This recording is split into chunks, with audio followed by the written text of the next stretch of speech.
Okay, quick recording today. This particular video is not going to be streamed live. I'm just going to record this as I do it and then upload it and then hopefully add the links to the description. So the last couple of days, I was bridging tokens from ecosystems like Avalanche, Phantom, Binance Smart Chain, Polygon, and moved them over onto ETH blockchain, and then so I could stake them. So I'll give you some tips that I've learned, and I'll pass them along to you. First of all, this is not financial advice. This is only to be used as entertainment, and please do your own research. Thank you. So I think I'll just start off with, in general, why did I do this? Well, with the recent rewards gone for liquidity on Polygon, really the Ethereum blockchain is really the only place with some decent liquidity, meaning that if I want to buy, let's say, a big order of million token, I want to have the most amount of million tokens for my money. Right now, that's Ethereum blockchain. And the Ethereum blockchain, the fees are really low right now. The lowest it's been in like 6 months. So I guess a typical transaction for me has been around $10 to $15, $17 perhaps. So, a million token around $5 or $6, it's like 2 or 3 tokens worth. So just keep that in mind. But also, you can get passive income providing liquidity, and you can also get passive income if you just stake your tokens in the million pool, which is, I'll get into that after I go over bridging, I suppose.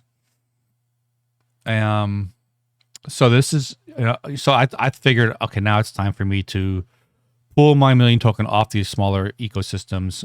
It was fun that while it lasted, because you can still get good prices on million token on those ecosystems if the price is low enough. You just have to check, defined.fi and then, see where the best prices are. And actually right now, last I checked, they were really good on Gate.io and ZT Global, and I saw one person, gobbling them up over there and just selling them on like Binance Smart Chain or wherever the price is really high. So, I guess if I was going to apply a big order now, I probably maybe would consider Gate.io or ZT Global. I just don't like my keys on, I don't have my private keys on those exchanges. So just something to be aware of. So let's talk about bridging first. So I think, Binance Smart Chain first came out, and then Polygon, I think, is really the number 2 spot next to Ethereum. So if I was to be buying orders, I'd probably get them on Polygon, even though the liquidity is not quite as good as Ethereum, but the fees are low. And if you're a trader, if you're constantly trading, which I don't see a lot of people constantly trading, but if you were, I would go with Polygon. So we're at milliontoken.org now. And if you scroll down to this Polygon Bridge, you'll see bridge right here. So we'll click on that, and it takes us to where was it? Something that looks like this. I think I already signed in. Let me try that again real quick.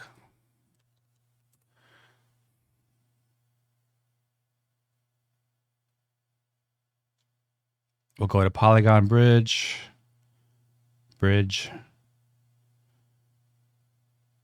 and we'll click here where it says Polygon Bridge.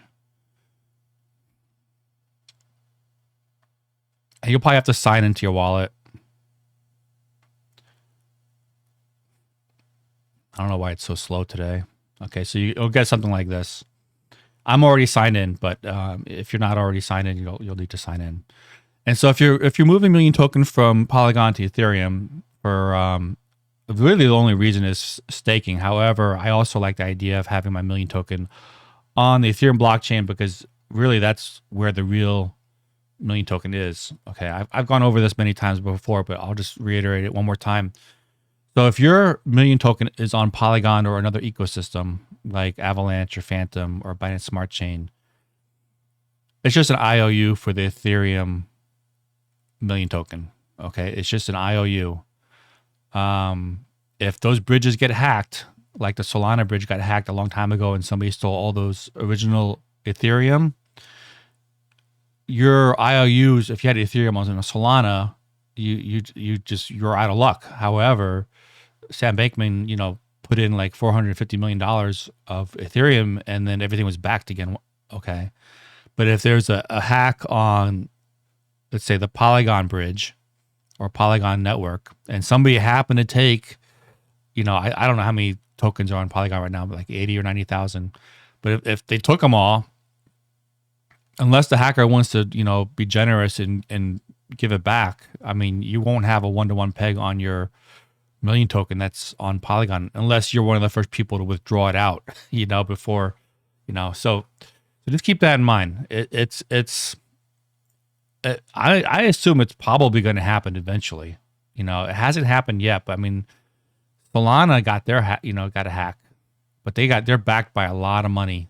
And I know a lot of money came into Polygon too, but the smaller chains like, I don't know, Harmony One or Kusama, Avalanche, Phantom. Well, Phantom's going downhill right now, but that's other reasons. But there's still a team behind it. I'm rambling on here, but I'm just trying to give you more reasons why you might want to consider moving your million token back on the Ethereum blockchain. So at the Polygon Bridge, you're going to want to click withdrawal. And if you have any million token, it would be here listed. So in this particular wallet, I have 10 or a little more. You can hit max and then you just hit transfer and then continue. So it's pretty straightforward. I think it says it might take 45 minutes to 3 hours to, bridge over those tokens. You'll get all your tokens. Okay. This is the one nice thing about the Polygon Bridge. If you've got 10 tokens on Polygon, you're going to get 10 tokens on the Ethereum blockchain. The fees are, less than a penny for Matic, and then whatever the gas fees are on the Ethereum blockchain. I do have a video here of when I was doing my transfer. I know somebody in Telegram wanted me to, show how I withdrew my tokens on from Polygon to Ethereum. So in this particular wallet, I had like 4,000, and then I just clicked max. And then I'll click transfer. And actually that wallet also had over 1,000, it looks like, on the Ethereum blockchain. So now I'm just going to add 4,000 to that, whatever. I click continue. And then MetaMask will pop up and it'll tell me to confirm my transactions.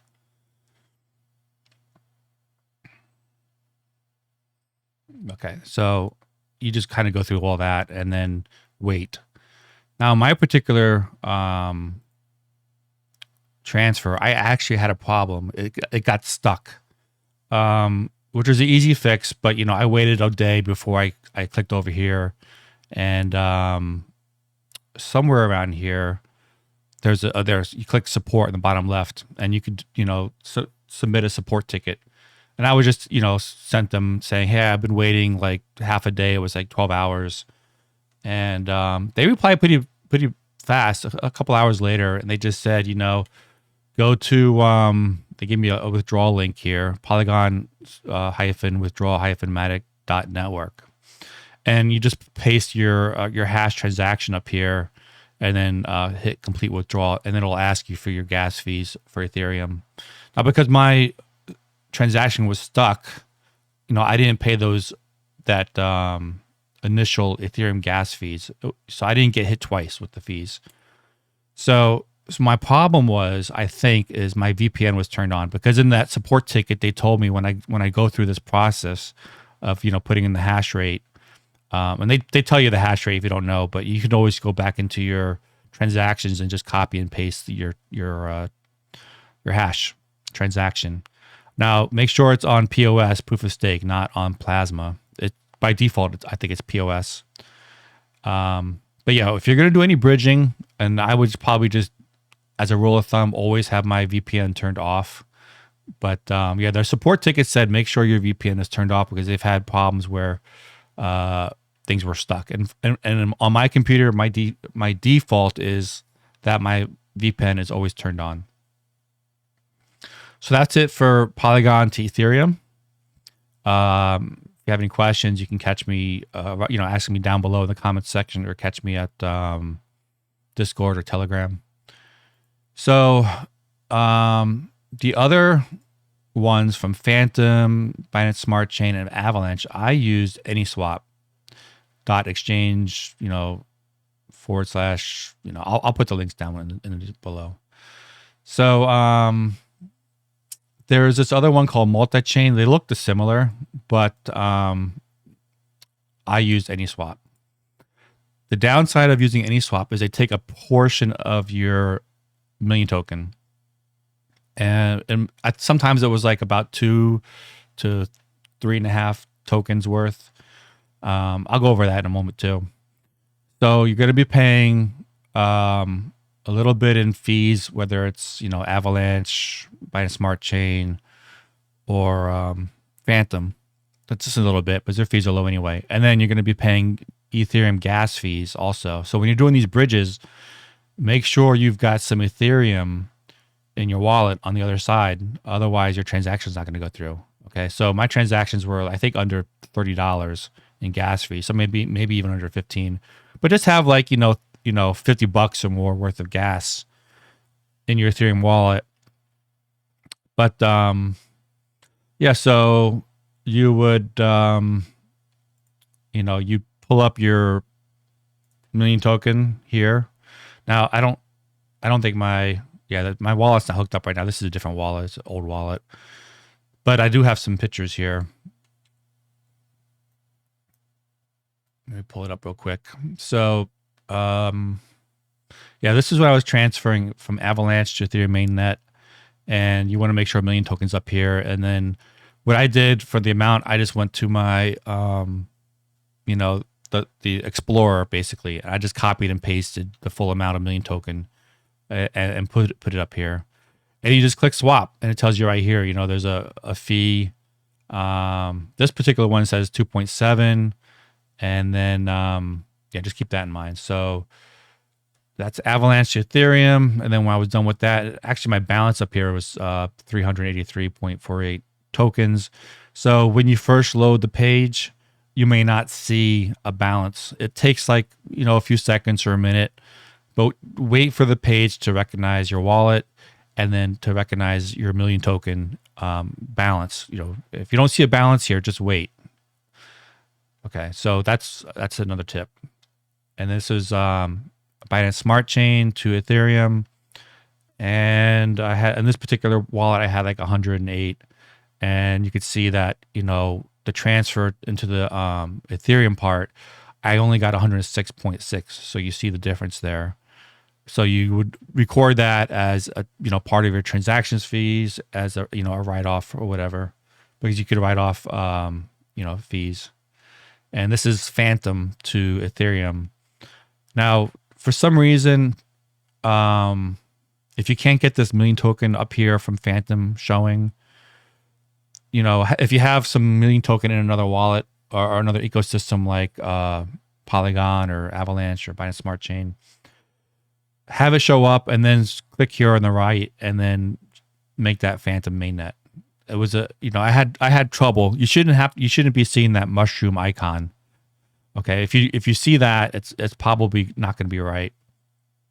But in this particular instance, I had 123.82 million token on the Phantom network, and then I moved that over to Ethereum network. In this particular wallet, it looks like I had about over 5,000 tokens. So you see I lost about 3.5 tokens here, because I went from 123.8 to 120.3. So when this went through, this 120.3 tokens was added to my balance here when that finally went through. Now, AnySwap, it did work pretty fast, like I think 10 or 15 minutes. So, just wait a bit, be patient. But it was a lot quicker than the Polygon Bridge. But now I'm sure, AnySwap also does Polygon to Ethereum, I'm guessing, but I think the fees are higher. You want to stick with this Polygon bridge. So if you're going to do from Polygon to Ethereum, use this bridge. So let me look over my numbers real quick. What can I tell you? See, now I was going from, Polygon to Ethereum. Those 4,000 tokens only cost me about $10.71 in fees. So that was really good. I'm gonna have to take a look into that again, but I think that's all it was. From Phantom to Ethereum, my fees were $22.09. So if you're doing these bridges, you want to make it worth your while. Move a good size. If it's a small amount and it's not worth it because of the fees, then just keep on the ecosystem, or you could sell it and then buy it back on the other one. But if you're bridging, you're not going to have to worry about taxes, right? But if you have to, in the United States anyway, if you're going to sell and then buy back on the ecosystem, you're probably going to have to pay taxes. And then what else do I have here? So from Binance Smart Chain to Ethereum Chain, it looks like my total fees was, just under $24. Yeah, my ETH fee on that was only like $4.67. My Binance Smart, the BNB fee was like 5 cents. Well, actually, the total fees was like $28.48 because I lost 4.4 million tokens on my transfer on that. So, I have to figure out what the price of per million token was at the time of transfer, which for me was $5.40. Multiply that by 4.4, it was $23.76. So then you have to add the gas fees of the BNB and the Ethereum. And then that was a total for me of $28.48 as a tax write-off. And then I did AVAX to Ethereum. And my fees on that, total fees was $18.21. I lost 2.7 million token on that, which was $14.50. The Ethereum gas fees was only like $3.53, and then the AVAX fees was only 10 cents. So, I guess figure on average, give or take $20 in total fees. But, now that I have that behind me and most of my million tokens going to be on an Ethereum blockchain, I'm still in the process of doing some more Polygon. It's peace of mind, really. You don't have to worry about in the future some, bridge gets hacked or some disgruntled worker maybe has the keys to the tokens and then takes off. Now, million tokens still small, so I don't think that we're going to get targeted, but it's just something to consider. So that's it for bridging. And so there's a million pool, right? Right now it's 17.43% APY. The first person I saw who actually did a video on this, I think you could watch him buy it and stake it, was Investing Nomad Terry Mason, I think is his last name, where he staked 400 tokens, and I'll put a link to this also. Yeah, check out his page. Every so often he talks about million token, but he has other topics that he talks about as well. And he already basically showed you how to stake your tokens. I don't think I need to do mine, but I have already started staking. I was the one wallet that pushed it over 300,000 for the rewards that are being staked anyway. And I'm probably gonna stake another 10,000 after I get my Polygon over to Ethereum, and then merge my wallets, and so that'll go up another 10,000 probably when I get around to it. But let's see now, what is there? I would probably turn my VPN off on this too, just for the moment. But yeah, I had no problems with this. I just followed the instructions here. I didn't even use Terry's tutorial here on how to do it. It's about 12 minutes and 51 seconds into this video, but you can watch this if you feel more comfortable. But yeah, I just hooked up my MetaMask. I just did it through MetaMask, and it works fine with a Trezor, and I have a passphrase. So if you're like me, it works with the million pool also. I think that's all the tips I have for bridging, and if you want to stake also. The fees right now, even on staking, wasn't that much, I don't think. But you could always check out Etherscan, pull up the wallet for the million pool, which should be the biggest one. It's got like over 300,000 tokens in it. And you could just click each transaction and see what the fees are to give you an idea. But hopefully that will help. And after I upload this, it's probably going to take a while. Every time I upload these videos, it takes a while for it to get approved, and then I have to edit the links. Once that's done, I'll do the regular live stream today. It's like 9 in the morning right now, so I don't know how long it's going to take for this to upload. And then I'll do the live stream. Hope this helps. I know it's a little long-winded, but I wanted to be thorough. Thanks.